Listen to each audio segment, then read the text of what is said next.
பிரியாணி செய்கிறதுக்கு ஃபஸ்ட்டு சின்ன வெங்காயம் 100 கிராம் எடுத்திருக்கேன். இப்போ இதை உரிச்சிட்டு வதக்கி வச்சுக்க போகிறோம். சின்ன வெங்காயத்தை உரிச்சாச்சு. அப்படியே முழுசாக குக்கரில் போட்டு ஒரு ஸ்பூன் எண்ணெயை ஊற்றி நல்லா வதக்கிக்குவோம்.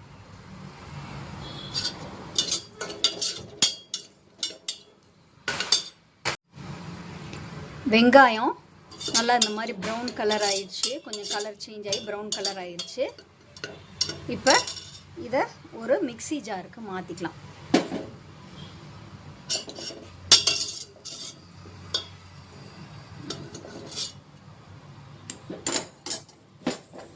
இதை இப்போ நம்ம நல்லா ஆறின பிறகு அரைச்சி எடுத்துக்கிட போகிறோம். அடுத்து மட்டன் 1/2 கிலோ எடுத்திருக்கேன். அதை ஒரு குக்கரில் போட்டிருக்கேன். நல்லா கழுவி க்ளீன் பண்ணி எடுத்துகிட்டு குக்கரில் போட்டிருக்கேன். ஒரு 1/2 ஸ்பூன் மஞ்சத்தூள் போட்டிருக்கேன். போட்டு இப்போ தண்ணி ஊற்றி வேக வைக்கலாம். இப்போ இந்த குக்கரில் வச்சுருக்கேன். அடுப்பை பொருத்தி வச்சு லைட்டாக ஒரு 2 கிண்டு கிண்டுறேன்.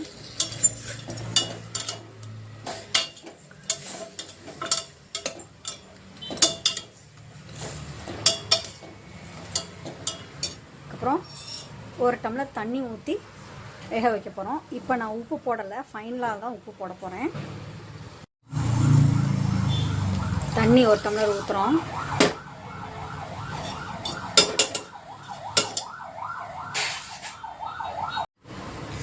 குக்கரை மூடியாச்சு.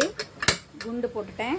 விசில் வந்தோடனே சிம்மில் வச்சு 10 நிமிஷம் வேக வைக்க போகிறேன். 10 மினிட்ஸ் ஆயிடுச்சு. ஆஃப் பண்ணிட்டேன். இப்போ ப்ரெஷர் இறங்கிருச்சு. ஓப்பன் பண்ணி பார்க்கலாம்.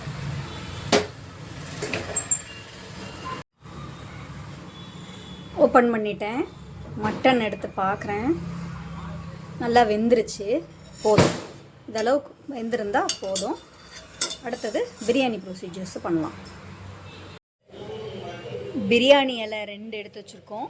பட்டை 3 பீஸ், ஏலக்காய் 3 பீஸ், லவங்கம் கிராம்பு 3 பீஸு, பல்லாரி வெங்காயம் 1 பல்லாரி வெங்காயத்தை கட் பண்ணி வச்சுருக்கோம் நீளமாக. இப்போ இது எல்லாத்தையும் ஒரு குக்கரில் சேர்த்து வதக்க போகிறோம். இந்த குக்கரை அடுப்பில் பொருத்தி வச்சாச்சு. இப்போ இதில் ஆயில் ஊற்ற போகிறோம்.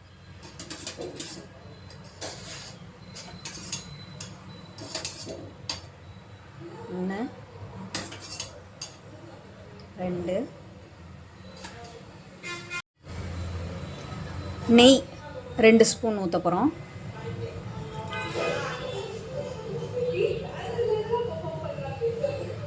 இப்போ அடுத்தது நம்ம வெங்காயத்தை போட போகிறோம்.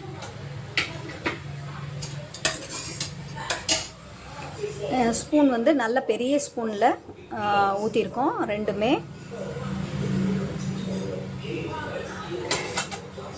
கட் பண்ணி வச்சுருக்க பல்லாரி வெங்காயத்தை போடணும். அதோட நம்ம ஸ்பைசஸ் எல்லாமே போட்டலாம். போட்டு நல்லா வதக்க போகிறோம். இப்போ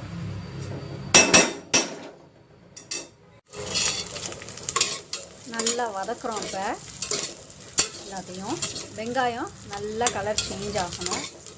அந்த அளவுக்கு நல்லா வதக்கணும். வெங்காயம் நல்லா கலர் சேஞ்ச் ஆயிடுச்சு. நல்லா வெந்து கொஞ்சம் லைட்டாக ப்ரௌன் ஆயிடுச்சு.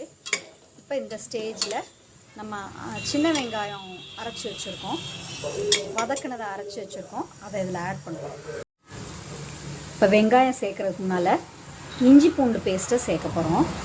அது நம்ம 5 ஸ்பூன் சேர்க்கணும். நம்ம ஒரு டீஸ்பூன் எடுத்துருக்கோம். இந்த டீஸ்பூனில் இப்போ 5 ஸ்பூன் சேர்க்க போகிறோம். இப்போ 5 ஸ்பூன் போடலாம். 2, 3, 4, 5. 5 ஸ்பூன் இஞ்சி பூண்டு பேஸ்ட் போட்டாச்சு. இப்போ இதை நல்லா வதக்குறோம். இந்த மீன் டைமில் இப்போ அரிசி 400 கிராம் எடுத்திருக்கேன். இதில் தண்ணி ஊற்றி ஊற வைக்க போகிறோம் அரிசியை. இப்போ அரிசியில் தண்ணி ஊற்றி ரெடியாக ஊற வச்சாச்சு. இது ஊறட்டும். அந்த கேப்புக்குள்ளே நம்ம அரைச்சி வச்சுருக்க இந்த வெங்காயத்தை, இந்த இஞ்சி பூண்டு வதக்கினது இந்த அளவு வதங்கியிருக்கு. கொஞ்சம் பட்டோன்னே கீழே லேசாக அடி பிடிக்க ஆரம்பிக்கும். அந்த டைமிங்கில் நம்ம இந்த சின்ன வெங்காயம் அரைச்ச பேஸ்ட்டை சேர்க்க போகிறோம். இந்த சின்ன வெங்காயம் அரைச்ச பேஸ்ட்டை இதில் சேர்த்துட்டோம். இப்போ எல்லாத்தையும் நல்லா வதக்கிக்க போகிறோம். நம்ம இப்போ நல்லா வதக்கிட்டுருக்கோம். இஞ்சி பூண்டு சேர்த்தாச்சு, வெங்காயம் பேஸ்ட்டு சேர்த்தாச்சு. இப்போ இதை நல்லா வதக்கிக்கலாம். இது நல்லா வதங்கப்பட்டு இருக்கப்ப தக்காளி ஒன்று கட் பண்ணி வச்சுருக்கேன் ரெடியாக. சின்ன தக்காளியாக ஒரே ஒரு தக்காளி மட்டும் சேர்க்குறேன்.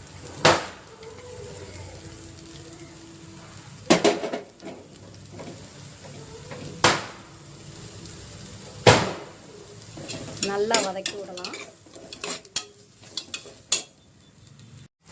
இப்போ இது வதங்கப்படுறதுக்காக உப்பு ஒரு 3 ஸ்பூன் சேர்க்குறேன்.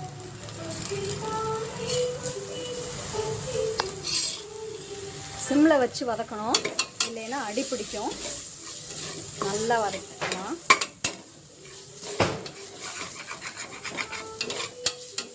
அடி பிடிச்சிடக்கூடாது, கேர்ஃபுல்லாக சிம்மில் வச்சு செய்யணும். இது வதங்கப்பட்டு இருக்கப்ப 3 பச்சை மிளகா கட் பண்ணக்கூடாது, அப்படியே முழுசாக காம்பை மட்டும் எடுத்துட்டு கழுவிட்டு இதுக்குள்ளே போட்டு அதையும் வதக்கணும்.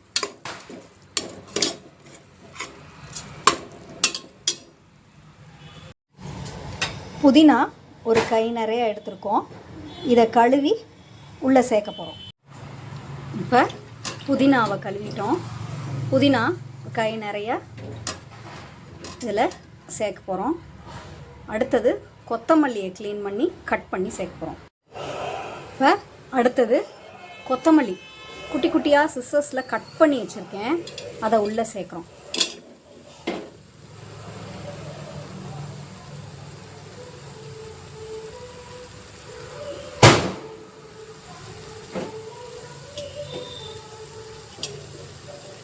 நல்லா எல்லாமே சேர்த்து வதக்குறோம்.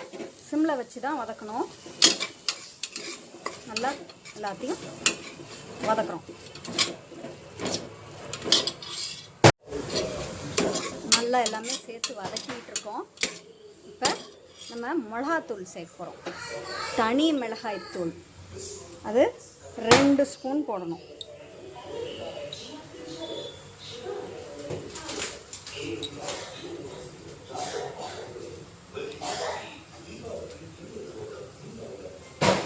ரெண்டு ஸ்பூன் போட்டு நல்லா இதை வதக்கணும். நல்லா எல்லா மசாலாவும் வதங்கிட்டுருக்கு. பச்சை மிளகா இந்த மாதிரி கலர் சேஞ்ச் ஆகி கொஞ்சம் தோண்டு போயிடும். அந்த மாதிரி இருந்தால் மசாலாலாம் நல்லா வதங்கப்பட்டுருச்சு அப்படின்னு அர்த்தம். நல்லா இதை வதக்கிட்டோம். அடுத்தது தயிர் சேர்ப்போம். இந்த ஸ்டேஜில் ஒரு 2 ஸ்பூன் தயிர் சேர்க்க போகிறோம். 1 2 நல்லா கலந்து விட்டலாம். அடுப்பு சிம்லே தான் இருக்குது, அடி பிடிச்சிடக்கூடாது.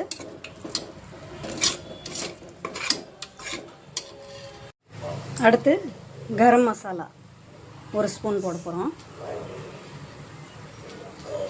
சின்ன ஸ்பூனில் 1 ஸ்பூன் போடணும். 1 ஸ்பூன் நிறைய போட்டுருக்கேன். இது வந்து ஒரு டீஸ்பூன் அளவுக்கு வரும்.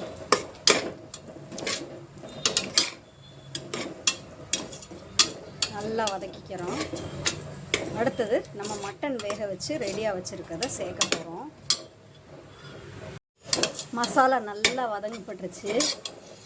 நல்லா இந்த கன்சிஸ்டன்சிக்கு வந்துடும். இப்படி போட்டால் இந்த அளவுக்கு திக்காயிரும், வாசமும் நல்லா வரும். இப்போ நம்ம மட்டன் வேக வச்சதை சேர்க்க போகிறோம்.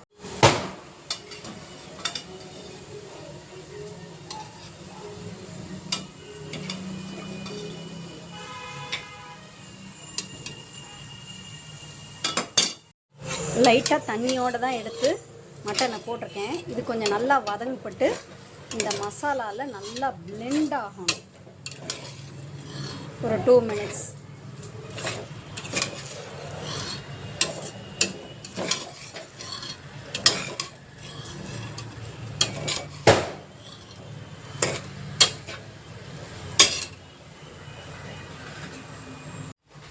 அடுத்தது தண்ணி சேர்க்க ஆரம்பிக்கிறோம். நம்ம அரிசி எவ்வளோ எடுத்துருக்கோமோ அதுக்கு 1.5 மடங்கு தண்ணி சேர்த்துருக்கேன். சேர்த்து நல்லா கலந்து விட்டுக்கிறோம்.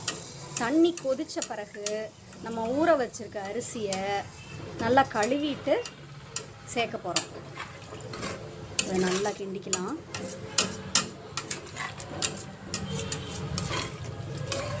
நல்லா இது பாயில் ஆகட்டும். இந்த ஸ்டேஜில் நம்ம இந்த தண்ணியை டேஸ்ட் பண்ணி பார்த்து உப்பு மிளகா எல்லாமே கரெக்டாக இருக்கான்னு செக் பண்ணிக்கலாம். ஏன்னா நல்லா எல்லா மசாலாவும் ஒன்று சேர்கிற மாதிரி நல்லா இது பண்ணிக்கலாம். இந்த ஸ்டேஜில் லெமன் ஜூஸு கொஞ்சோண்டு ஒரு 1/2 மூடி லெமன் எடுத்திருக்கேன். ஆனால் நான் அதில் கொஞ்சம் தான் ஒரு 1/4 மூடி போல்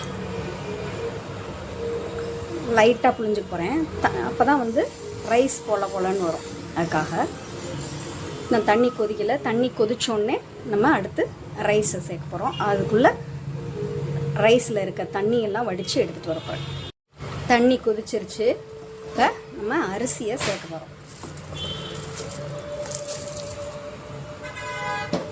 நல்லா கிண்டி விட்டுக்கலாம். இதுக்கப்புறம் ரொம்ப கிண்ட முடியாது. அதனால் இப்போ நல்லா மிக்ஸ் பண்ணி விட்டுக்குவோம்.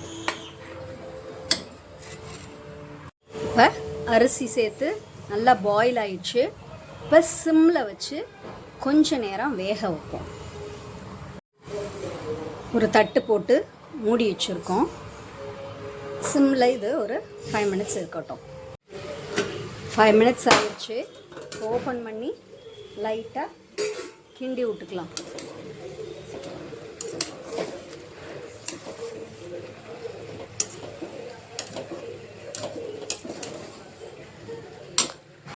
நான் நடுவில் சின்ன அடுப்பில் சிம்மில் வச்சு ஒரு ஸ்டாண்டு வச்சு அது மேலே இந்த குக்கரை வச்சு மூடி குண்டு போட்டு வச்சுருக்கேன். இது ப்ரெஷரோ சவுண்டோ வராது. ஜஸ்ட் தம் போடுறதுக்காக வச்சுருக்குது. இது ஒரு 10 minutes வச்சுருக்கேன். இப்போ நான் அடுப்பை ஆஃப் பண்ண போகிறேன்.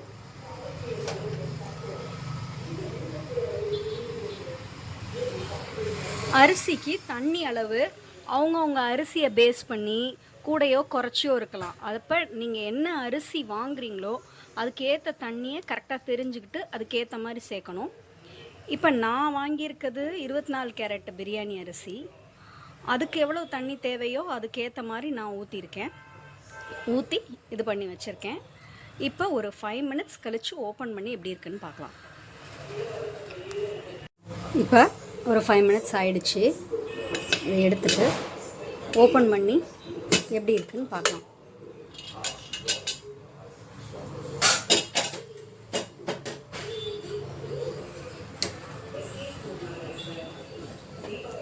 சூப்பராக உதிரியாக வந்திருக்கு. பிரியாணி நல்லா டேஸ்ட்டாக நல்லாயிருக்கும். சாப்பிட்லாமா?